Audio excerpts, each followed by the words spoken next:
दोस्तों नमस्कार। मेरा नाम शिवम चतुर्वेदी और आप सब लोग देख रहे हैं हिंद वॉइस चैनल।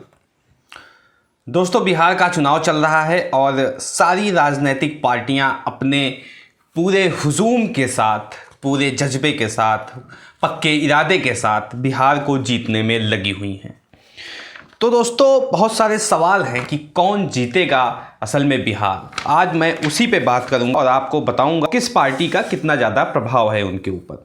साथ ही साथ इस समय पे जो वहाँ पे अलायंस का समीकरण चल रहा है, जेडीयू और बीजेपी का, आरजेडी कांग्रेस का, इन सभी चीज़ों की बात करूँगा। एलएनजेपी जो पार्टी है, जो इस बार सोलो पार्टी वहाँ पे इलेक्शन लड़ रही है, उसकी भी बात करूँगा। जीतन राम मांझी जो जेडीयू को सपोर्ट कर रहे हैं, बीजेपी को सपोर्ट कर रहे हैं, एनडीए के साथ हैं, उनकी बात करूँगा। एआईएमआईएम जो इस बार सोलो लड़ रही है महागठबंधन के साथ, उसकी बात करूँगा। वो क्या अपना इसमें दांव खेल सकती है, सारी चीज़ों की बात की जाएगी दोस्तों। और 2015 के चुनाव की क्या रणनीति रही थी, कौन पार्टी कितनी प्रमुख रूप से सामने आ पाई थी और सरकार ना बनने के पीछे आरजेडी की क्या वजह थी, इस पर भी बात की जाएगी दोस्तों।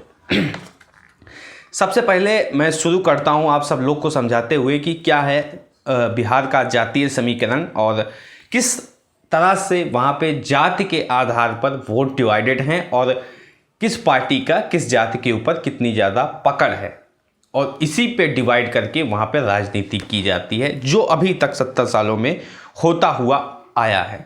लेकिन इस बार क्या नया होने वाला है और क्या वहाँ का माहौल है और क्या प्रदर्शनी होने वाली है, उस पर भी बात करेंगे। सबसे पहले आप समझिए कि बिहार के अंदर 82% हिंदू वोट हैं और 18% मुस्लिम और अल्पसंख्यक वोट हैं, और इसमें भी 17.5% जो है केवल मुस्लिम है, 0.5% जो है वो अल्पसंख्यक वोट हैं। ये चीज़ समझ लीजिए। और 17.5% हिंदू सवर्ण का वोट है, और जिसमें से 4.5% फॉरवर्ड कास्ट मुस्लिम का वोट है। मतलब कुल मिला के दोनों को ऐड किया जाए तो 22% जो है अगड़ी जात के वोट आते हैं। अगड़ी जात मतलब जिनको कोई रिजर्वेशन नहीं आता, जनरल कैटेगरी में जो आती हैं, जिसमें 17.5 हिंदू सवर्ण हैं, 4.5 मुस्लिम फॉरवर्ड कास्ट। अब थोड़ा सा समझिए जो सवर्ण जाति का डिवाइडेशन है वो किस आधार पे है, वो किस तरह से है। राजपूत जो हैं 5.5% हैं, ब्राह्मण 5.5% हैं, भूमिहार 4% हैं, और कायस्थ जो 2.5% हैं। इस चीज़ को समझिए। ये तो हो गई थोड़ा दोस्तों सवर्ण विभाजन की बात। अब आते हैं ओबीसी वोटर, जो बिहार के अंदर सबसे ज़्यादा है, 62% ओबीसी वोटर, और इन पे किन लोगों की सबसे ज़्यादा पकड़ है उसे आप समझ लीजिए। ओबीसी वोटर में जो है दोस्तों 62% ओबीसी वोटर्स हैं, जिसमें 13% मुस्लिम हैं और 49% हिंदू हैं। और ओबीसी में भी कैटेगराइजेशन किया है, जिसमें 34% अति पिछड़े वर्ग से आते हैं, 12% यादव हैं, अभी इस पर मैं बात करूंगा, 4.5% कुशवाहा, 6% वैश्य और 2.5% कुर्मी, और दोस्तों 16% SC ST वोटर्स आते हैं। तो ये तो हो गया जात के आधार पर डिवाइडेशन। वहाँ पे जो लोग हैं और जनसंख्या आधार पे जितनी, ये थोड़ा सा आंकड़ा पुराना है दोस्तों, क्योंकि नया आंकड़ा नहीं आ पाया है, तो इस आधार पे मैं इसी आंकड़े पे बात कर रहा हूँ। ये थोड़ा सा पुराना आंकड़ा है। तो जो जनसंख्या का इस समय पे वहाँ पे डिवाइडेशन चल रहा है, इन सभी चीज़ों पे चल रहा है, और इस पर थोड़ा सा बात कर लेते हैं। मुस्लिम और यादव जो कोर वोटर माने जाते हैं वो आरजेडी की माने जाते हैं। मुस्लिम और यादव कोर वोटर माने जाते हैं आरजेडी की, और इनकी संख्या क्या है थोड़ा आप लोग दोस्तों समझ लीजिए कि मुस्लिम 18% आबादी है वहाँ पे मुस्लिम की, और 12% ओबीसी वोटर्स में साझेदारी है यादव की। तो ये कोर वोटर्स माने जाते हैं आरजेडी के। आप इस चीज़ को समझिए।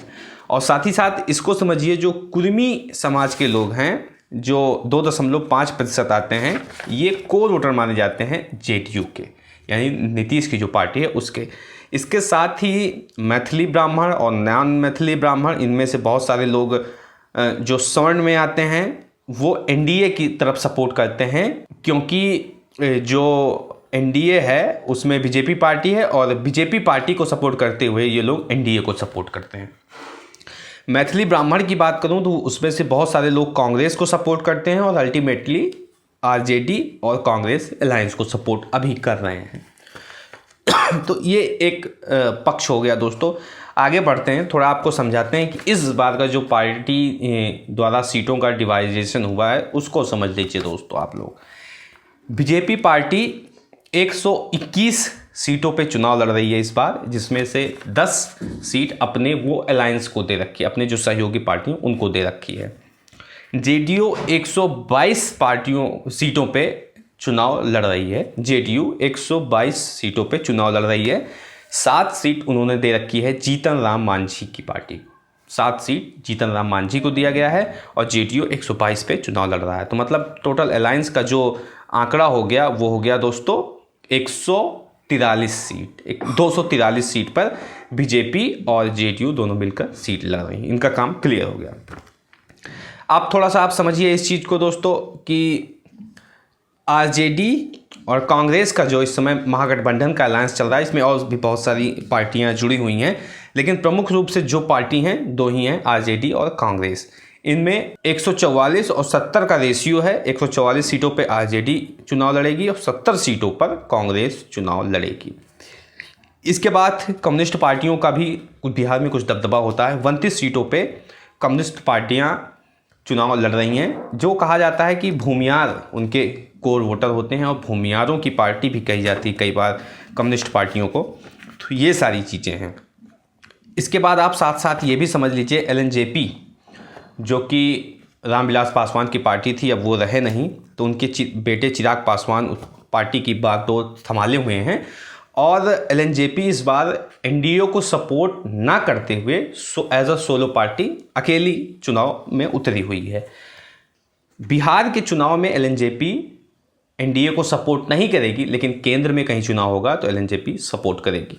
और कई सारे बयान भी अभी बिहार के चुनाव में आ चुके हैं। आप सब लोग देखे होंगे कि नीतीश कुमार किस तरह से चिराग पासवान के ऊपर कटाक्ष करते हैं। चिराग पासवान नीतीश कुमार के ऊपर कटाक्ष करते हैं लेकिन नरेंद्र मोदी के खिलाफ एक शब्द नहीं बोलते।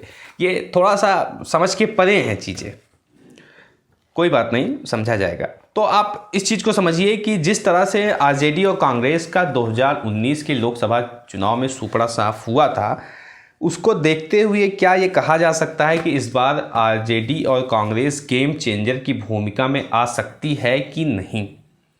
ये बहुत बड़ा प्रश्न चिन्ह है और इस पे विश्लेषण मैं अपना बताऊं उसके पहले आप थोड़ा सा समझ लीजिए 2015 के असेंबली इलेक्शन की जो नतीजे आए थे उसको समझिए, क्योंकि उसको समझना सबसे ज़्यादा दिलचस्प है दोस्तों। इसमें बीजेपी को मिली थी 53 सीटें। आप इस चीज़ को समझिए, बीजेपी को 53 सीटें मिली थी और जेडीयू को मिली थी 71 सीटें। आरजेडी को मिली थी 80 सीट। आप समझिए दोस्तों इस चीज़ को, 80 सीट आरजेडी अकेले को मिली थी उस समय 2015 के असेंबली इलेक्शन में। सबसे बड़ी पार्टी जो थी वो आरजेडी ही थी, भले उसको विपक्ष में बैठना पड़ा, लेकिन सबसे बड़ी पार्टी आरजेडी थी। कांग्रेस को 27 सीट मिली थी, एलजेपी को मिली थी 2 सीटें और अदर्स में 10 सीटें आ गई थी।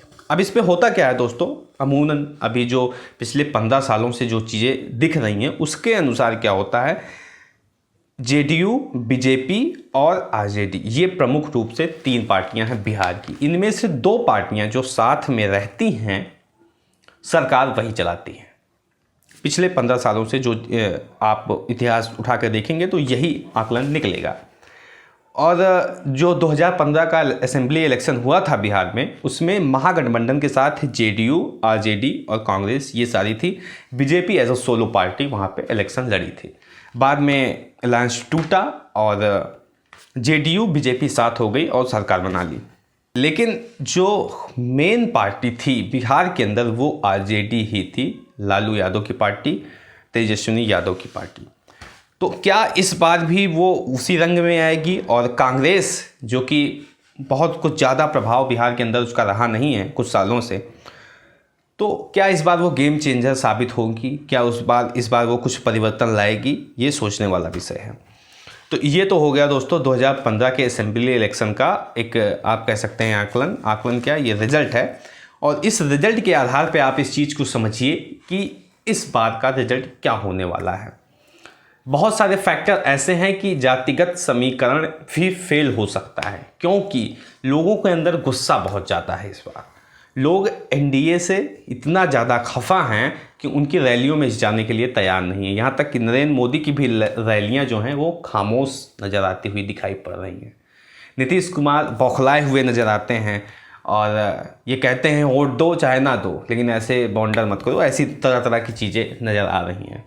क्योंकि इसमें जो सबसे बड़ा फैक्टर है दोस्तों, वो कोरोना वायरस का फैक्टर आता है, जिसमें प्रवासी मजदूरों को बहुत बड़ी तादाद में पलायन करना पड़ा था एक जगह से दूसरी जगह, और रास्तों में कितने प्रवासी मजदूरों की जान चली गई थी। इसका जिम्मेवार कौन होगा? इसकी जिम्मेवार जिसकी बनेगी, इसी इलेक्शन में जनता जो है उसको सबक सिखा देगी, पहली चीज़ दोस्तों। लेकिन जनता भी इस चीज़ से अब जागरूक हो चली है कि जो भी जुमले हम सबके सामने फेंके जाते हैं वो सारे फेक हैं, और फेक के साथ साथ इन सभी चीज़ों के बारे में किस तरह से आकलन किया जाए ये भी समझने वाली हैं। तो अब जनता की बारी है और जनता इस चीज़ को दिखाएगी कि जो बीजेपी पार्टी को या फिर एनडीए सरकार को बिहार के प्रवासी मजदूरों के लिए करना जाना चाहिए था, उस चीज़ को उन्होंने नहीं किया। अब जनता की बारी है, अब जनता करके दिखाएगी कि अब वो क्या कर सकते हैं। पहली चीज़, एक पार्टी का जिक्र करना मैं भूल गया था दोस्तों, एआईएमआई जो अज़हरुद्दीन अवैसी की पार्टी है, उसका थोड़ा सा इसमें अतरंगा सा बिहार चुनाव के अंदर रोल है। कैसे अतरंगा सा दोस्तों, मैं बताता हूँ। वैसे कोई बहुत बड़ी पार्टी नहीं है कि 10 सीट 15 सीट 20 सीट लेके आ सकती है। बहुत मशक्क़त के बाद, दशकों मेहनत के बाद किशनगंज की एक सीट पर पिछले साल उपचुनाव में जीत हासिल कर पाए थे। तो बहुत बड़ी कोई पार्टी नहीं है। लेकिन अगर ये बीजेपी के अगेंस्ट उतरती है, बीजेपी के अगेंस्ट किसी भी लोग विधानसभा चुनाव में, विधानसभा कॉन्स्टिट्यूंसी में अगर ये उतरती है पार्टी, तो इससे फ़ायदा किसको होगा? इससे फ़ायदा अल्टीमेटली बीजेपी की होगा, क्योंकि जो ये मुस्लिम वोट होंगे उसको पोलराइज कर लिया जाएगा। तो अगर मुस्लिम वोट पोलराइज हुआ तो इससे नुकसान आरजेडी को होने वाला है, सीधा सीधा कांग्रेस को होने वाला है, और फ़ायदा किसे होगा? सीधा सीधा बीजेपी को। तो जीत तो नहीं पाएंगे, लेकिन जीतने भी नहीं देंगे। ऐसी कंडीशन में इस समय ये चल रहे हैं। तो दोस्तों इस बार बहुत सारी चीज़ें हैं, और कल के जो घोषणा पत्र जारी किया गया कल आरजेडी द्वारा, उसमें ये चीज़ घोषणा की गई कि 10 लाख युवाओं को रोज़गार दिया जाएगा, और बहुत सारे वादे किए गए। अब इन वादों पे कितना खरा उतरेगी आरजेडी, वो तो आने वाला समय बताएगा। लेकिन आप इस चीज़ को समझ लीजिए कि अब लोग एनडीए से खपा हैं। उसके उदाहरण आप सब लोग को बहुत जगह से, बहुत तरीके से मिल जाएंगे। हमारे जो सहयोगी हैं, कई सारे लोग जो बिहार में इस समय सक्रिय हैं और ग्राउंड रिपोर्ट वहाँ से कर रहे हैं, उन सब से भी मिली हुई खबरों के अनुसार यही पता चल रहा है कि इस बार हवा बदली हुई है और कुछ भी हो सकता है। कुछ भी का मतलब बीजेपी का भी सुपड़ा साफ हो सकता है, और जेडीयू भी कहीं की नहीं रह सकती और कांग्रेस इस बार गेम चेंज कर सकती है कुछ, और कांग्रेस और आरजेडी का अलायंस एक रंग ला सकता है, और इस बार वो वापसी कर सकते हैं। दोस्तों आपको कैसा लगा ये विश्लेषण, आपको इसे कमेंट बॉक्स में बताना है। साथ ही साथ वीडियो को लाइक जरूर से ज़रूर करिए। वीडियो को ज़्यादा से ज़्यादा शेयर कर पाएँ उतना शेयर करिए, और मिलते हैं इसी तरह किसी और मुद्दे के साथ। तब तक के लिए नमस्कार।